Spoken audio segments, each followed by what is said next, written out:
And I believe we're on the air. So, welcome back, everybody, to our sixth video on American politics, problems of democracy. And today we're going to be focusing on a very important issue, and that is Joe Biden's um uh, legacy as president. And people might think it's a bit soon to talk about that because he's just didn't. It's not even the first 100 days of his presidency. But this issue of the presidential legacy seems to be a very important one for presidents themselves, and they start thinking about it very early uh, when they're elected, or maybe even before. And this was something I wasn't aware of until I read an article at the it was written at the beginning of Obama's administration when he was first elected, talking about this. And he said, Obama's working on this already. He knows exactly what he wants to do and how he wants to be remembered. And the article went on to say, and he's thinking, yeah, well, first African American president. I said, all presidents think this way. So I thought so. Yeah, last week after our video, Andres and I started to talk about what we could talk about, and we sort of hit upon this topic because since presidents start to think about their legacy very early, and the fact that really the first year in office, and especially for Biden this time, I think it makes it really has enormous importance, even if you happen to be elected for a second term in office.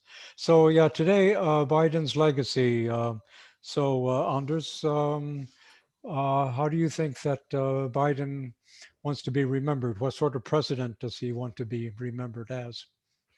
I think just looking at his presidential campaign, it's fairly obvious that he wants to be remembered as the guy who saved the nation, basically. Oh, His whole pitch when running for president was he's the guy who has the best shot at beating Donald Trump, right.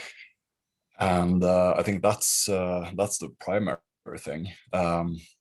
Like his whole campaign was, if you contrast it to most other candidates, and especially like Bernie Sanders and Elizabeth Warren as well, they both had like political agendas they were seeking Right. to pursue. But Joe Biden basically had no agenda outside of beating Trump. And if that's what you're running on, you basically have to paint Donald Trump as an existential threat. And as you do that, you build up this self-image of like the knight in shining armor who's coming to save the republic, Oh, basically. So I think that's probably like the main thing. But after getting elected, like he has to find something new. He can't just sit there for 4 years and do yeah. nothing. And I think he's in a process of redefining himself now, Okay. like getting some sort of profile. And you've seen it with the like COVID relief bill, for example, and the voting rights bill Yeah. in Congress. And I think he's still trying to find his way, but for the time being, he's probably like happy just to be the savior of the republic. That's not so bad. No, it's Something to aspire to. I saved the country. yeah, Yeah, very good point. I hadn't thought of that, but because of course, he emphasized this thing of, go back to normal and all that sort of, so which is so terribly bland. And of course, he was criticized for that, and not least from the left, from Bernie and other progressives. But no, but you reframe it that way, then that I basically save you people from disaster, and then there are a lot of people that would agree with that, and certainly the Biden presidency is very different than the Trump presidency, anyway. So yeah, that's an important ingredient, definitely. And it's also interesting or important that you make the distinction between before and after. So, as a candidate, and again, it's worth emphasizing that he didn't have a program. He he didn't have, but Donald Trump didn't either. But in another very extreme way. And we talked Yeah. about this before. The no party program, just that we support Trump. But they're very, I mean, very different. But at the same time, vote for me instead of him. Yeah, that's also something we talked about a bit Right. after our last recording. Mm, I don't want anyone to like misconstrue this, no. there are some similarities between Biden and Trump as people, like some characteristic traits that they share. Uh, I'm not saying that Biden is in any way as bad as Trump. Like I know I can be kind of hard on Biden, but I'm definitely not saying that. No. However, there are some weird similarities, like Mm, the lack of a like concrete, substantial political program, for example. Like you said, Trump didn't have any like, actual agenda getting no. elected. He just wanted to promote himself. Oh, Basically, it was a branding exercise, and in a way, that's probably what Biden is after as well. Like he, throughout his political career, he's never really been driven by ideology or ideas, no. and he's the kind of guy who he doesn't crave attention in the same way that Trump does. No. Trump he thrives on attention, positive or negative. Biden wants to be liked. He's Ah, fundamentally like a good people point. person. Uh-huh. He loves speaking in front of a crowd. He loves shaking hands with people. He loves like hugging his voters and stuff. Sometimes a bit problematic, but and No. he wants to be like seen and appreciated by his voters. Oh, And that's probably like that's probably a good thing because uh, that makes it possible to push him depending on your tastes to the left or to the right yeah. and it's the downside is like he doesn't have any like ideological commitment, so you can never No. trust Biden. You never know what you're going to get with that sort of politician, Mm, and but at the same time, it's a good opportunity for people who actually have an agenda mm, to put it in front of him and try to explain why he's gonna be loved and go down in history as a great uh, president. I yeah. think that's probably why the congressional Democrats managed to pass the COVID relief bill.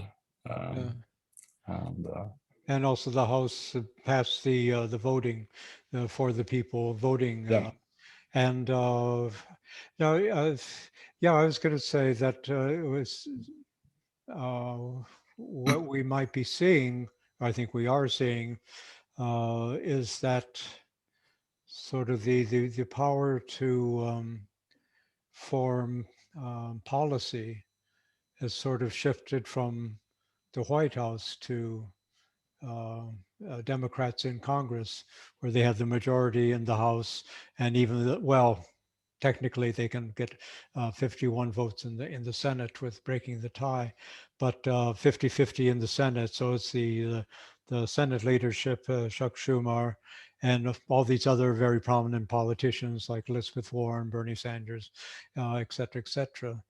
They're the ones who are sort of it's I don't think it was a conscious decision, but it seems like there's there was a power vacuum that since Biden wasn't making this is what I want and this is what I want compared to say Obama, who was very much a president in charge, but initiating policy.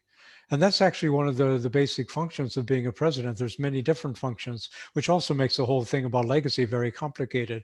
You're supposed to initiate policy. You're supposed to be the chief diplomat. You're supposed to be in charge of your party. You're supposed to be the symbolic head of state. And it's all very confusing.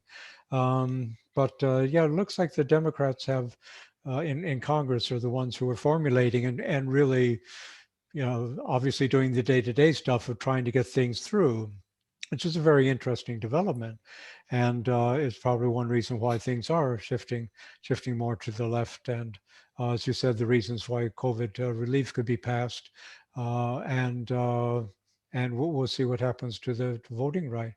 But the yeah, the thing about being liked, yeah, it's interesting, and I think it makes him more human as well because he doesn't try to disguise that. I was going to say he doesn't try to be a tough man, but he does when he comes to the international arena. And it's just, no, Yeah. it's just, and it is so wrong. But he's also part of an earlier generation. America, the world is not the same. Biden, you don't have to, I wish somebody would tell him, but he think, no, got to be tough, tough on the Yeah. Russians, tough on the Chinese, not on the Saudis, tough on the no, but it's so it's not because Trump he couldn't care. He thrived on hatred. Maybe deep down inside he wanted to be loved. I think that's part of the problem. But no, he wants to be. Yeah. He's quite open about that. I think.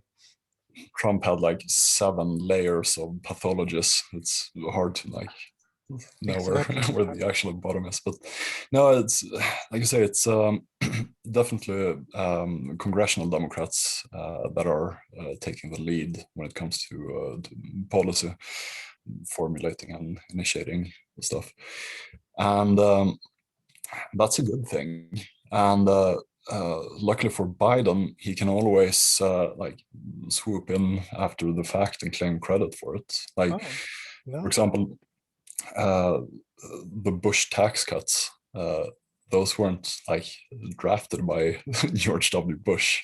Someone else did that. That's not Bush's political project, but they're tied to his presidency Oh, in history books. And the same thing is going to happen with the Voting Rights Act that's in the works at the moment. If that thing passes, Joe Biden, as sitting president, is gonna be able to claim credit for it. right, And that's it might seem a bit unfair, but at the same time, who cares? Like the results are what matters. right. And And if the voting rights thing goes through the Senate, again, it'll be because of very skillful manipulation in the Senate. But yeah, then Joe Biden does become savior of the nation in one respect because it's such an enormously comprehensive and much needed reform. It would change everything. yeah, But it maybe wasn't the top priority. What do you think his top priority was? I mean, look, coming into the White House, what was this? uh, basically just to get a grip on all the different crises going on. Good I point. think, Yeah. and like to take some sort of stance and create some sort of profile for himself. Like he's been flailing around quite a bit, doing stuff that makes no real political sense. Some of it good, some of it bad, and it's hard to see like any coherent thread to it. I think No, mainly because he when he came into office he didn't have a political project. no, no. It's something he's like trying to build in real time Right. as we're recording this. And Oh, this is the reason why I have like hardline stances taken on foreign policy. Like he's instead of reverting to Obama's policies towards Iran, for example, he's doing some sort of centrist, like both sides approach, telling the Iranians that they're welcome back into yeah. the nuclear deal, but they have to like But make an effort first, yeah, which is kind of crazy considering that Donald Trump and the U.S. were the ones who walked away from the treaty in the exactly. first place. That's a bit strange too, And because I mean, he was vice president for 8 years. I mean, he was in. Vice yeah, exactly. presidents don't have a lot of power, but I mean, he was at the center of the discussions. He knows, Yeah, how difficult it was to bring that about. he was a part of the administration that actually signed the Right. deal with the Iranians, and then he comes into office, and it looks like he's almost trying to like sabotage Yeah. Obama's nuclear deal. So it's, I don't know, it's hard to see any like coherent coherent line in his No, actions. that's yeah. Unfortunately, I think that's a good description. I think one reason might be, I mean, to me, he appears he's a professional senator. I mean, he was in the Senate for I don't know how many years, and that's really his only real job. And being a senator isn't the same thing as being a president. And of course, in the old days, when you're going to be president, you would run for the House and you run for the Senate, and you'd be elected. And that whole path is totally out the window, which is probably just as well. But I mean, if you're in this Senate, which has this opinion of itself as some glorified, I don't know what, bubble, and you take on the behavior of people who are senators, it makes it more difficult to think, sort of outside the box. And this is why, I mean, Americans started this period when, governors started to be elected president, like Reagan or Carter. People say, yeah, but they haven't been in the Senate. Well, they know how to be executive officers. They know how to make decisions. Whereas senators, I mean, you have all these different things you're supposed to go through, one thing after the other, and they could be all sorts of different things. And they don't necessarily have to be something you feel ideologically strong about, but you have to take a stand, you have to vote, blah, blah, blah. And I think his mindset is he still in many ways is a senator. He doesn't want to rock the boat either, which is also sort of a Senate thing. Not everybody behaves that way. Bernie Sanders doesn't, but even he also works within the Senate. But so you take him outside of that, and in foreign affairs, and then but and I think a problem is he doesn't have strong advisors there, and the person who is Secretary of State, and I think that was why he appointed him, because he's a close has a close relationship with Biden, and Biden trusts him. And that seems to be an important theme in all of his appointments. Somebody he's worked with, somebody he trusts. Yeah, But he's not, I forget the guy's name, Secretary of State, but he's not the most dynamic Secretary of State. And that's unfortunate, because something like the Iran deal. But this is why it's sort of mixed messages. Yeah, I mean, one of the early things he did, one of the first things he did was to go to Russia and say we have to renew the START agreement, nuclear weapons, and Putin says yes. And yeah, and then you're a killer. So, I mean, you're sabotaging you. So you say you sabotage you, but he's sabotaging himself. But I don't think he yeah, knows how to act on the international arena. And it's a very different world than domestic politics. But I mean, we can devote a video to this sometime later on. But there can be dangerous consequences, just as there were absolutely. for Trump. So yeah. Yeah, I think the one of the root issues here is like all the Russiagate conspiracies and Oh, that's stuff like going again. that. Um, like one of the things that people perceived as most like dangerous and negative about Trump was him like just like running roughshod over the rest of the world, Right. sabotaging international relations and stuff like that. and being like completely reckless in relation to other nations. And if Biden wants to distance himself from that, he actually needs to like make amends. Exactly. And the whole Russiagate thing, like if he's never going to be able to distance himself from both Trump and at the same time uh, like calm people's nerves about Russian election interference and stuff like that. It's never going to work out. No. Uh, what he has to do is just like pick a line, run with it. It's and especially when it comes to stuff like uh, starting up the START treaty again, like that's something that's it's a good thing for all of humanity basically. Like Uh, nuclear weapons, they're oh, real bad. yeah, Same thing with the Iran deal. Like the I know. benefits are huge, and there's no downside to Yeah. it. I don't think anyone's going to criticize him for it. I know Yeah. some Well, people it'll are, be. but Yeah. who But cares? I mean, yeah, it's sort of open goal, both of them. And Yep. again, I was amazed. Obviously, discussions are going on with Russia, but I mean, Putin didn't say, "Oh, let's wait, let's put this on the back burner." Could have done that. So no, no, definitely agreed on. And the, s- so do something. And again, these are things that are popular with the American people, because and also in the context, the broader context of bringing troops home. To be very interesting to see what happens in Afghanistan, because American troops are supposed to come back, be removed because of the agreement that Trump made with the Taliban. And of course, and so is Biden going to say, yeah, American troops should come home?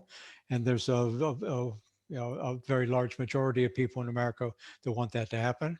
Or is he going to say, well, this is a Trump deal, so I'm going to change it? Um, and the Iran thing is very obviously very good for world peace and nuclear free world and all this.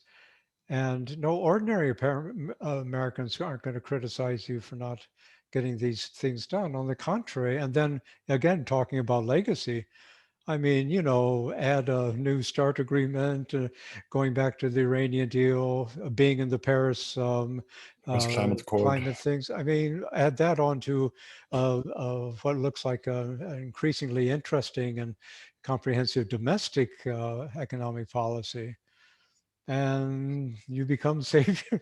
I mean, it really adds. But Yeah, no, he has every opportunity, but this is the problem when you elect someone who just wants to be president and yeah, doesn't really have an agenda. You can never know true. beforehand.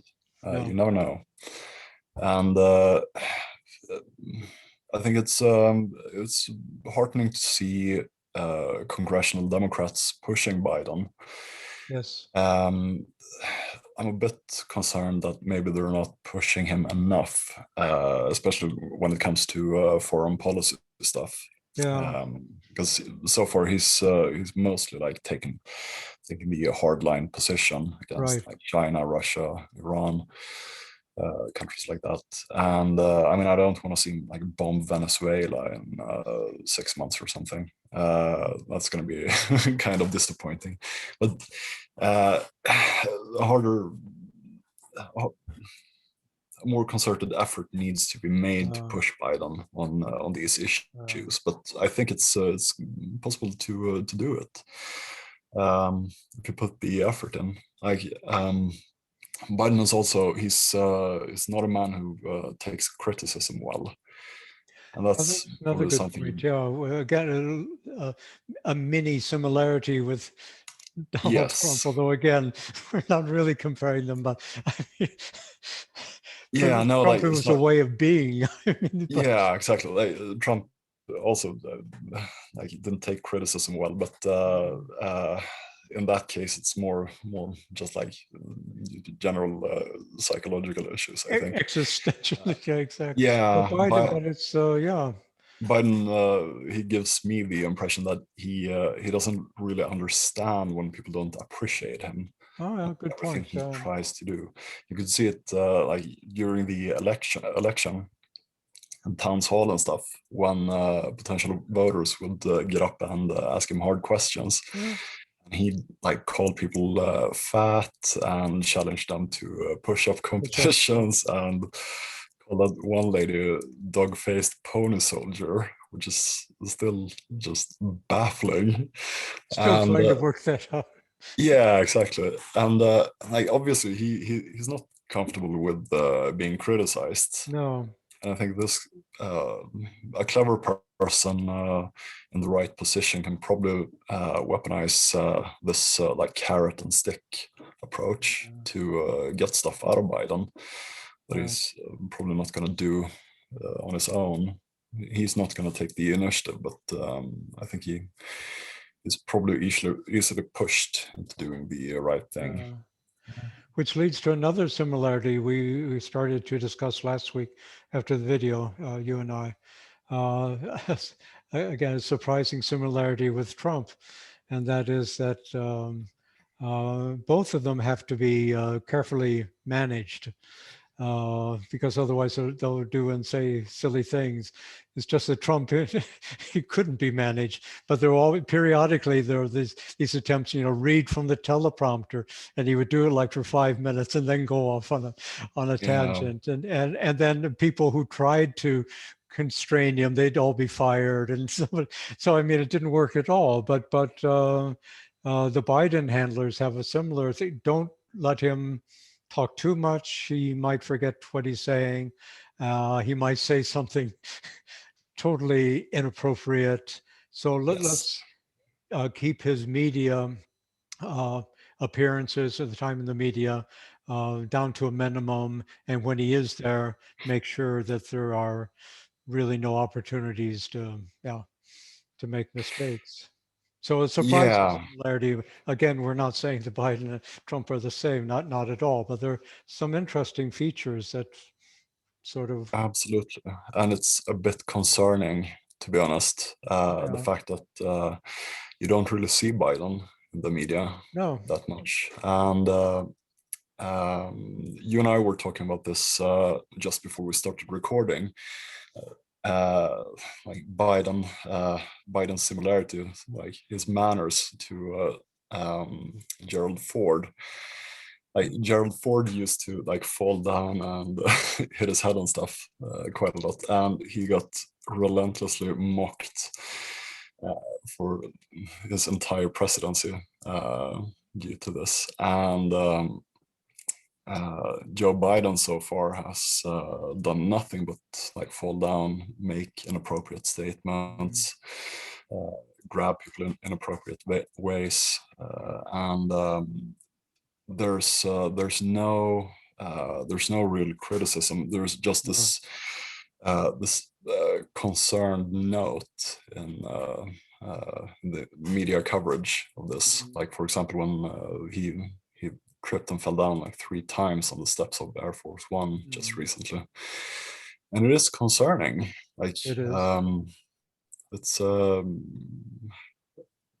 and uh, and it's also, I mean, I understand why the after 4 years with Donald Trump, I understand why the media isn't going harder at him for stuff like Oh, this, yeah, and exactly. also why they don't Oh, ask like the natural question, why don't we see more of Biden in the media? right. I understand why, but I Mm. still think it's potentially a problem. He needs to be out there, and Oh, he's the elected leader of the nation. He should right. be out there leading. Exactly. No, that's an interesting observation. I think in one way, well, in one way, we definitely need this more in a pandemic, but I think also during the pandemic, people were so focused on everyday things and, trying to survive and again, the chaos after Trump that they're sort of, they don't care if Biden's not out there. But I mean, that's one of the important jobs of the president. And that was pointed to many times while Trump was president and was also absent during the Corona thing, is that we need leadership. And Governor Cuomo filled that vacuum for a while. Now we're finding out that he wasn't the hero that, gee, everybody, I was always suspicious of him. I mean, the whole New York politician thing, but that's another story. But yeah, he needs to be out there. But so he can do that now. But I think people are starting to wonder about that. And I hadn't thought of it, but uh, some news article I was reading mentioned he hasn't given a press conference. And he's scheduled to give his first press conference, I think on the 25th of this month. It's rather noteworthy, and I hadn't even thought of it. Of course, so what's her name? The new press secretary is very competent. It's really important to have somebody like her who can control the press, control the situation, but at the same time, it's a radical departure from the people that Trump had, Yeah, and also can smile and be nice and pleasant. But she's sort of taking that part of Biden's role. I mean, normally the president would have been there for, on the podium next to her, or and then, left her as something. But because it's a dangerous situation, isn't it? You don't know what's going to happen, what sort of questions are going to be asked, and you don't want to have a return to the town hall meetings when he gets very upset when people ask us basic questions. Uh, um, but it's like you say, it's he's the leader of the nation, and he's the person ultimately responsible. yes, Uh, he can't just send his press secretary out to no, handle all the questions. Like no, people have to be able to ask him questions directly and get exactly. answers from the elected person ultimately Right. responsible. That's like, that's And the that's something democratic that thing. I was trying to think of things that might, prevent him from achieving his legacy, or the legacy he wants. What are some of his obstacles? Well, it's not so much the Republican Party, it's desperately looking for issues to criticize. Did you see the most recent thing is the rising gas prices? It's all Biden's fault. Oh, seriously. So they can't even mount a good opposition. But yeah, no, you're right. You can't continue indefinitely like this without taking questions from the press. And obviously, his handlers must be very nervous. And how can we control this situation? So that's definitely something that could work against him, because even if these things, COVID relief, especially, and then there's other policies he's going to try to get through. I mean, like COVID relief, some of this stuff expires at the end of August, and others after a full year. But what if by the end of August he's not making public appearances, and the coronavirus is under more control, vaccinations are working and so forth, people are returning to normal life. They might want to see their president on national television. Yeah, and also if he doesn't start making media appearances, it's gonna feed more and more into the conspiracy theories that are already like forming. Like, I don't know if you That's did you all we see need. No. the clip of Biden talking for like 3 seconds or something to a bunch of journalists. He was heading from the White House to his car, and was stopped like halfway by a bunch of journalists. And it's I can recommend try searching for Biden green screen on YouTube. Okay. It's this extremely weird video with like a couple of mics coming like it's hard to describe. It's better if you uh, just like watch it yourself. There's a natural explanation for the video. It looks really weird, and immediately upon this video hitting the internet, people starting formulating conspiracy theories about Biden being green screened into like the White House garden because he's too sick to go outside and stuff like that. And like if people want to like get away from all the conspiracy madness, and especially like Biden, if he wants to project like uh, a return to normalcy, right, and right. like it's a bad look uh, not like getting in front of microphones and answering questions. Yeah. It's bad. It makes people start to wonder why why does Biden's handlers lock him in the basement Right. basically? Then they have the whole thing about his age and concerns for his health and everything. And he obviously seems to be doing much better than he did at the beginning of the Democratic primaries, where, I mean, also my age, I mean, you see certain signs, and they're quite troubling. So also this is maybe why people quite horribly laughed about President Ford. Very bad. We were all bullies, but are more concerned when Biden slips on the steps because of his age and everything else. Um, so yeah, that can definitely be a problem.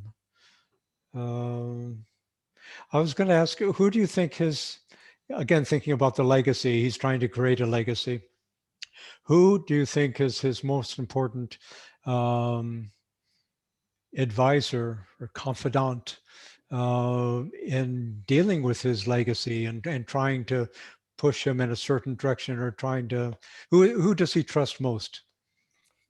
It's really hard to say. To me, the most important people are the people who aren't there anymore. Like, for example, Emanuel, not Oh my good heavens. not getting like You a wouldn't cabinet trust him. position and stuff like that. Why is he a But Democrat? I never figured that out.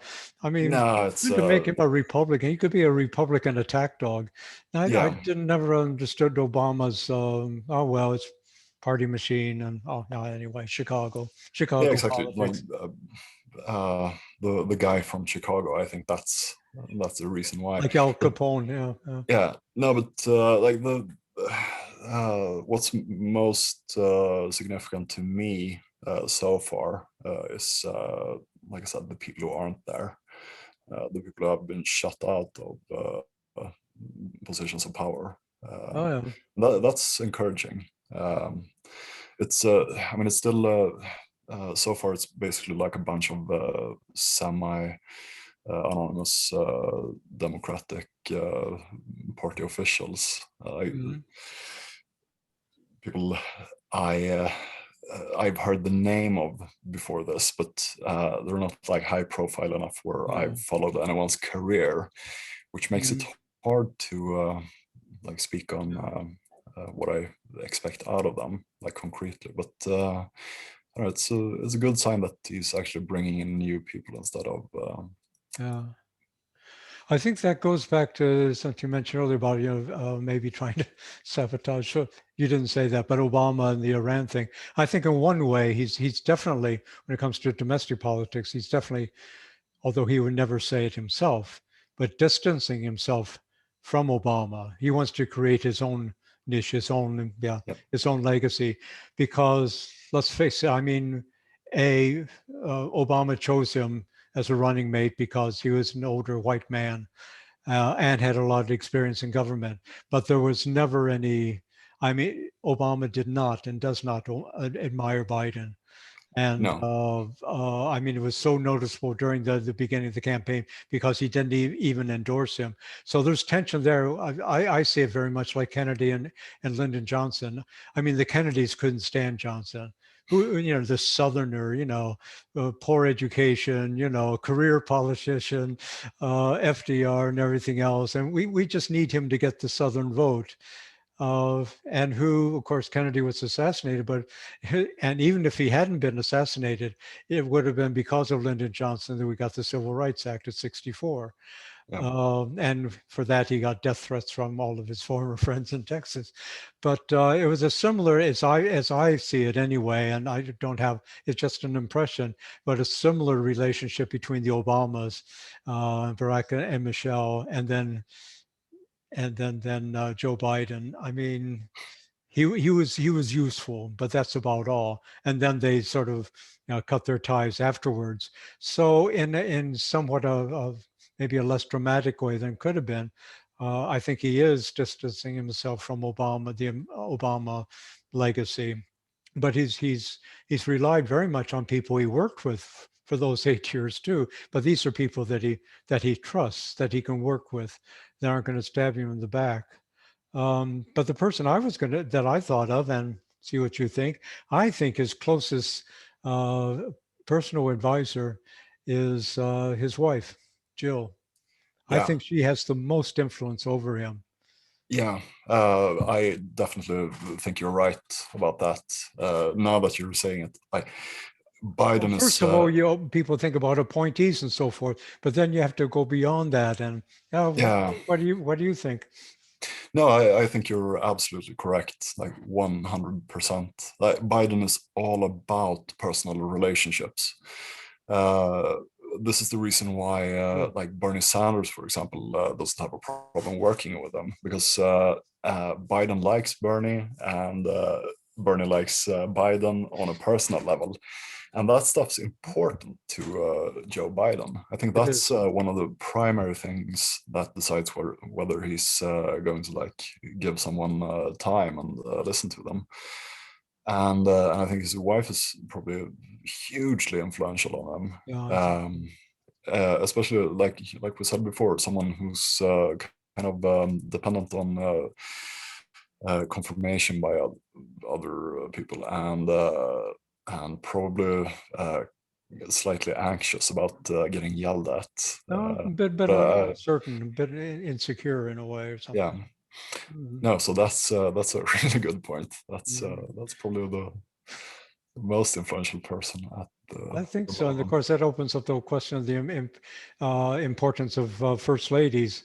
But I mean, yeah, she's a professional woman in her own right, a teacher. She'll be very much much more proactive first lady, but in a different way than Michelle Obama because Yeah, she already has a well cemented career in education. Teaches at a community college too, which is nice. Not at Harvard, but she knows what real life teaching is. And but I mean, they are so close as a couple yeah, and as a political couple, but in a different way than Hillary and and Bill with all their problems. But and I remember in the very beginning of the campaign when people felt in the primaries, people felt Biden has no chance whatsoever, although his public opinion figures were pretty good. But Joe Biden made this when she was talking to some donors that you might not agree with my husband's policies, and your candidate might be much better at this, that, and the other thing. But sort of at the end of the day, we have to settle for Biden. He can beat Trump, and it seemed like I didn't get the most positive impression from that, but and it turned out that she was right. yeah. Yeah, And and just the fact that she's been behind him yeah, all the way. Like exactly. uh, you mentioned Obama. Obama actually told Biden that Joe, you don't have to do this. Famously, you don't have to run for president. Someone else can do this. And if And you do, don't mention my name. yeah, He didn't say that. I don't think Biden's probably not happy about that one, No, like being told to step aside and let someone else mhm. take Trump down. I think that's That was his plan. I think, yeah, definitely. yeah, and especially since like during the Obama years, the only time you really saw Joe Biden in the media was him smiling in a picture together with his best friend Barack. Uh, like their friendship was basically his entire profile for like 8 years. Uh, The fact that they were best buds, and that's what he used to like make an inroad with black voters as well, which is like one of the main reasons that he actually like cinched the yeah, nomination. good point. Yeah. Yeah, so I think to some extent he probably feels betrayed by Obama. Uh, Um, Lots of people do, I think. yeah, it's undeniable Mm. that Obama didn't like have his back the entire time, and that's like it's something you can expect from political opponents, and like not just Republicans, but Oh, yeah. other people running in the same election, like with Bernie Yeah. Sanders, for example.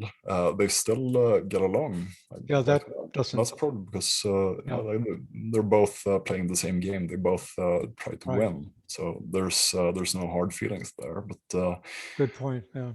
when Obama, who doesn't even have like skin in the game, steps in and tells him to drop out, that's kind of a stab in the back, Yeah. to be honest.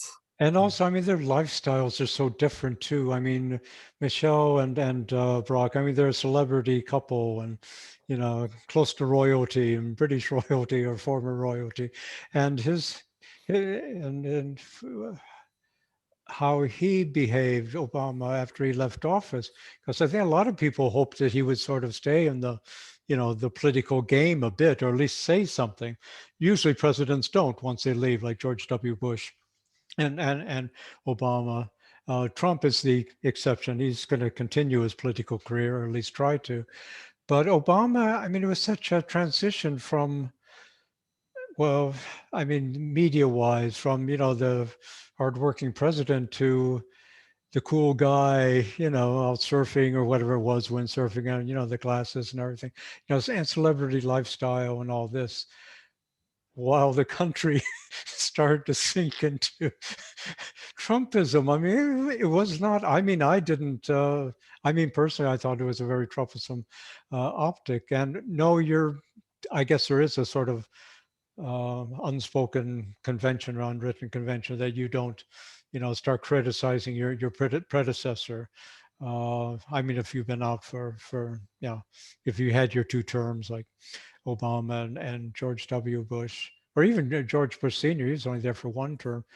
Carter, too. Once you leave the office, you're supposed to be an ordinary citizen. I think that's a very good idea. Um, but I mean, that sort of lifestyle, that must have been a bit glaring for uh, the boy from Delaware uh, and I don't know how much of a working. We talked about this just ourselves. I always saw him as a working class politician. I don't know if that really was his background, but he appeals. He has that. He connects with working class people, just like Lyndon Johnson, who was working class, did as well. And that was another thing, like Kennedy didn't, and Obama.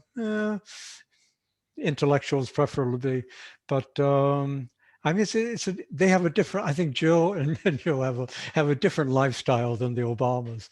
Yeah, yeah. Like if nothing else, I think Biden's heart is in the right place Mhm. when it comes to that. Like Good point. again, like comparing him to Trump. Trump had nothing but absolute contempt for his voters. He despised his voters.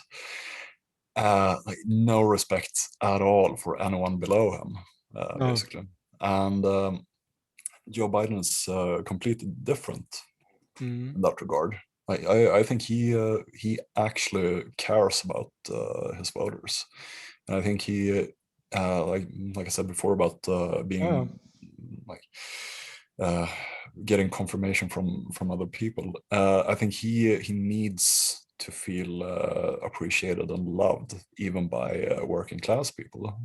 Mhm. He's not like some ivory tower No, elitist. no, definitely Even not. after like half a century in the Senate, he's Oh, still like right or wrong, he probably sees himself as a man of the people and kind of a regular guy. yeah, And right. the ambition to actually be like a regular guy is probably like a good instinct to have, Right. because he's definitely going to listen to ordinary people's concerns in a way Oh, that Donald Trump never would. no, no, no, no. Um, and also trying to project like a working class image. Uh, that's also something that even if he's like obviously not working class himself, at least not today. I don't know, maybe when it was like 15 or something, but Yeah, it still pressured him to come out in support of the big union drive in Alabama yeah. that's going on at the moment. He stopped short of naming Amazon as the Oh, bad guy in did he? that Okay. conflict, but at least like he mentioned the state of Alabama by name, which makes it kind of obvious to anyone who's Oh, following it what he's okay. talking Mm, about. yeah. And he like he came out way more strongly in support of the effort to unionize Amazon workers than I would ever have expected before Yeah. the election. And I think that's probably due to his need to be like Mm, seen as like kind of a regular guy, working right. class guy, stands for like the union lifestyle and Yeah. stuff like that. That's like I've said 1,000 times before. It feels like I'll take it. Yeah. I don't really care where it's coming from. If it gets the goods, I'll take it. You've settled for Biden. Yeah, we all have. Yeah, yeah, But yeah, go Bernie. No, but I mean it's interesting. I mean what we talked about. I mean what I mean, you can see he has. I mean, Biden has a lot of good personal qualities. Let's put it that way, and that's obviously again that particular office, the presidency. It's not to be discounted. It's very important, and it can also affect the way you act as a president. And being in favor of supporting measures in COVID relief, or which is totally different than what Trump was doing, and then probably the next the big thing, not now in the spring, but I don't know when this would be. The next would be in the fall, I guess, where I mean talk about this infrastructure bill to rebuild America. I was thinking about this the other day. He could easily adopt the slogan "Making America Great Again." Uh, it's already take, but it's the irony. Trump is, "Oh, make America great, and we're going to invest in this, that, and the other thing, and bring jobs back to America." And he didn't do anything except build a portion of the wall because, again, I mean, he didn't really care about these things. He didn't care about workers in Pennsylvania or coal yeah, miners in West Virginia, whereas Joe Biden does, and he gets that vote in in Pennsylvania. So I'm not sure what's going to be in this package of economic reforms, but I mean it would seem like the biggest thing since really the 1930s and FDR. So it's to yeah. go further than relief. This is actually and these are things that need to be done. So Yeah, like huge infrastructure projects. That's like an excellent way to stimulate the economy. yeah, Um, and like for all of Donald Trump's talk about bringing businesses back to America, right. like there's nothing you can really do to to force like private businesses to relocate their factories to your country. Well, you have Um, to. unless you want to like compete when it comes to like wages and taxes with like No, developing countries, but I don't think that's what Donald Trump was talking about. no, But on the other hand, like giant public projects like building roads and railroads and bridges and stuff, like that's what the government does, and the government has complete control over it. So no, it's I guess it's a great way to stimulate the economy once COVID dies down, yeah, and it actually does what it says on the tin, so to speak. right. Um, And that'll be going through budget reconciliation as well, yeah, because they can do that a second time, the way the budget is and so forth. Uh, so that's something that can be done. And even yeah, Joe Manchin would be in favor of it because he gets some money for West Virginia. And then we've seen very recently, very graphically, the fact that the states are not doing this. Certain states like Texas and California is a different story, but Texas, where you had this, the things just sort of stopped functioning. yeah. And of course, Biden was blamed for that. Now we won't go into, but I mean, this shows that I mean these things are long overdue. Uh, Yeah. so there's a need, and if you can, this is a good way of getting people back to work, and also it can be a first step to leading to transforming the American economy. I know Joe Biden isn't talking about a Green New Deal and this sort of stuff, but I mean, to say you can't just force people to come back from China to start businesses here, but you can have economic incentives. You can have an idea, where's the American economy going? These jobs we're losing.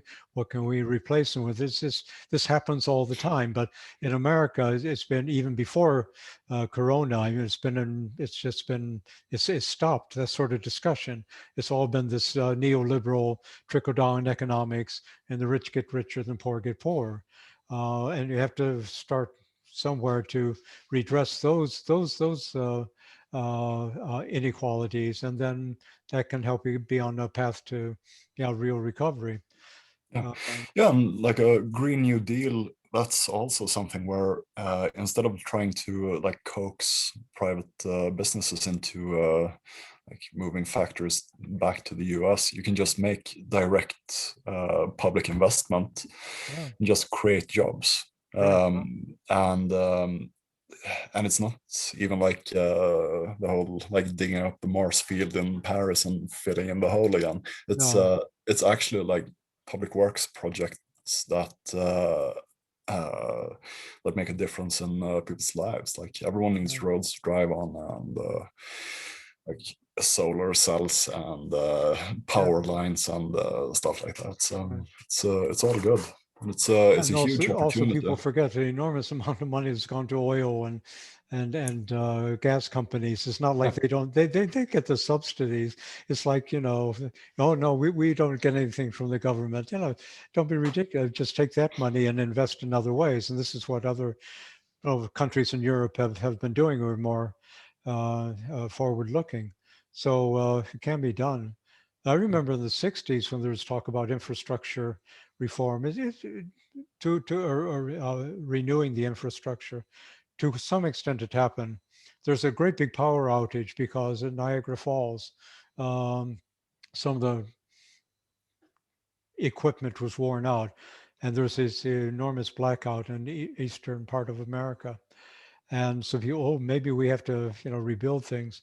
And it also became public that a lot of the bridges, and I thought about this when I would drive over a bridge in Pennsylvania or Ohio. A lot of the bridges and other things like that were from the Reconstruction era after the Civil War. yeah, I hope they hold, And then you had stuff from the 1930s, but there is still stuff around and the Reconstruction, besides giving Black people the right to vote and this sort of stuff that was taken away from them. It was also an enormous economic recovery package for the South. Of course, the yeah. South doesn't see it that way. But I mean, the country had been destroyed by war. Well, what do you do? Just like Germany in the Second World War, where you build it up again. Yeah, it's a way of getting the country back on its feet, and it'll be Yeah. interesting to see what happens. It's a huge opportunity, and if Biden delivers on that, that's definitely going to Yeah. be part of his legacy. He's going to be seen as the guy who like basically restarted the American economy. Uh, and speaking of economics, like maybe we should mention some stuff that's actually quite bad when it Okay. comes to Biden. Like uh, the whole student debt forgiveness Oh thing, yeah. for example. Like it started out at 50,000, and he haggled himself down to 10,000, and Mhm. now he's just basically avoiding Yeah. talking about it at all. And speaking about economic issues, one of the main economic issues in the life of any young American who's gone to college is being like in debt for massive amounts of money. Yes. And if he wants to keep young people voting for the Democratic Party, that needs to be addressed, I think. Hmm. And quite soon, because in 2 years they might not be as like safe in the saddle as they are right now. Not that he's actually dependent on the Senate or the House to do it. He could just do it via executive action. Oh yeah. Mm, Oh, true. He's Yeah. yeah, he's really reluctant to even talk about it, Yeah, and no, even acknowledge that no. he's made a promise when it comes to student debt Mm. forgiveness. No, And that it's seems to be the very low same. on his priorities, right? Or for some Yeah, reason he's against it. Yeah, let's put it yeah. that way. It's not For even some on. reason, he seems to think that forgiving debt is like immoral or Yeah, something. I think Um, the older generation, you work for something, you deserve it. You get something. I think this is partly. I don't know. I'm just guessing, but it could be part of his personality, his makeup. And speculate, but his parents lived through the depression, and can recognize. But he's very much out of touch with the more progressive members of the party. I'm not sure quite what popularity getting rid of student debt has in the nation as a whole. But I mean, it is a very important economic problem because people are in yeah, debt for life, and then yeah, you can't buy a home, you can't get married, you can't afford health care, and then the whole healthcare system comes into it as well. So it is for lots and lots and lots of people, it is really, really, really a big problem. And in the long run, it affects university education and this whole thing about renewal and investing in the future. And the United States is so far behind the investment, government and federal government investment that goes into science and technology. I mean, I remember reading articles this before Trump was elected, and it's just been going down steadily. And then you had the 2008 crisis and so forth, and then Trump got in and didn't do anything to reverse this. So and again, the international competition, competing with China, which is doing growing much faster and it's determined to do things on its own in science and technology and to be the leader there. Oh, okay. It's student debt. It's a small thing, but the circles in the pond. You throw a pebble in, and it yeah, goes wider and absolutely. wider. Like you were saying, like you don't want to discourage people from getting an education. No, That's that's wrong. just as an investment in the future of Yeah, the country generally, like the economy and everything. Like uh, having educated populace is quite important, right. and like discouraging people from that is just ridiculously stupid. And Yeah, especially if the reason is something as as like unnecessary as like excessive tuition and stuff like that.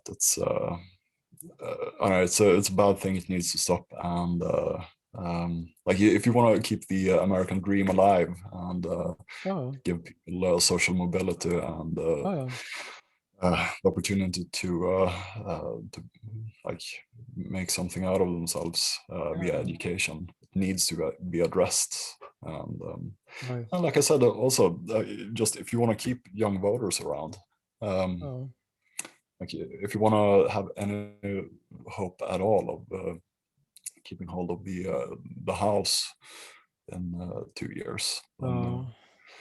Yeah, I thought you, we could maybe end on that. Again, it's yeah, everything goes so quickly that before and still when Biden was elected, people talked about the first 100 days, and when Obama, of course, first 100 days, and at that time it still made sense. We could calculate that, and of course it goes back to FDR, what he did in his first 100 days, and then political commentators compare every other president to that.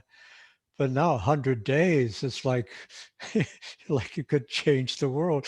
I don't know where we are now, but I mean, so much has happened. Well, not to mention the first 100 days of Donald Trump, but that was in a different way. But I mean, you already Biden is being defined as a president, and so forget about 100 days by that time. Maybe everybody will have forgotten about him. But you have to do so much, and that's also I'm sort of critical of the whole presidential executive orders thing because they can always be repealed. But looking at it this way, I mean, Biden did a very good job of starting with these, you know, massive numbers of executive orders and things that he thought were important about climate change, about immigration, about all sorts of things. Even if the next Republican president can do away with them, but it shows you're actually doing something. And FDR did as well. I didn't know that when I started looking at it. It wasn't just getting things through Congress. Um, but so now we're in 2021 in March, and then the midterm elections, as they're called, will be held in November 2022. So, and my math is bad, but it's not that far in the future, is it? Oh, And so, that's the entire House of Representatives is up for election because they're elected every representative or congressperson is elected for a 2-year period, a very short period of time. And 1/3 of the Senate will be up for election. And it seems, I don't understand this, but regardless of the president, whoever is in office, they tend to lose the midterm elections. I mean, why? I mean, even if you're doing a bad job, I can understand. But if you're doing a good job, now we'll vote against. If you're a Republican, we'll vote Democrat. Or if, like the case is now, Biden's a Democrat, so we'll vote Republican. What do you think's going to happen? I think they're definitely going to lose the Senate. I mean, miracles happen, but you have to Uh, basically uh, expect the Republicans to take control of the Senate, and they might even lose the House, oh, which would be extremely bad. But so what I mean, what happens it's then? I don't know. It's so hard to say. Like this is also just the way it feels like right now. Like depending on how Joe Biden acts and how he handles Uh, this, like especially this coming year, this coming 6 months, yeah, things could change dramatically, and yeah, the Democrats might be able to like take to keep control of the House. yeah. For example, that's not entirely unrealistic. But if they don't, and if the Republicans take control of it, they're gonna, to put it simply, sabotage Biden's entire presidency. Uh, Oh, that's their modus operandi. Like, oh, it has been in the recent past, at least. yeah, For Barack Obama, for example. yeah, The last 6 years of Obama's presidency yeah. was basically a waste because of Mitch Right, McConnell just yeah, obstructing everything in the yeah, Senate. So right. it's I don't know. Let's hope it doesn't happen. No, and again, I it's guess. it's a problem of democracy, isn't it? So you have really 2 years that you have to get something done. And okay, you say, well, maybe Biden won't be reelected in 4 years' time, but Obama, yeah, he was reelected, won big, no problem. So people liked him. They liked what he was doing. But his effective presidency was the first 2 years. Yeah. I mean, there's something wrong somewhere with Well, democracy. And I know oh, yeah, it's built into the system, yeah, not just like institutionally, but I think also like the whole idea of checks and balances yeah, when it comes to government. A lot of like if you're a committed partisan, you don't want checks and balances. But if you're not, if you're a swing voter or like just an independent who doesn't really care about politics, it kind of makes sense to have different parties controlling the House oh, yeah, and the Senate right, and the presidency, just to make sure that nobody like runs away with the government right. and starts doing crazy things. And I think that's probably like why independent voters tend to vote against the Oh, yeah, incumbent, yeah. Okay. Oh, just good. as it's I don't know. To me, it seems silly. Like if you're committed to like any sort of politics, you can probably find out which party best represents you and just vote for them instead Uh, of voting for some like uh, weird power sharing arrangement. yeah, Just to have like checks and balances in place. But I yeah. don't know. That's just my speculation. Yeah.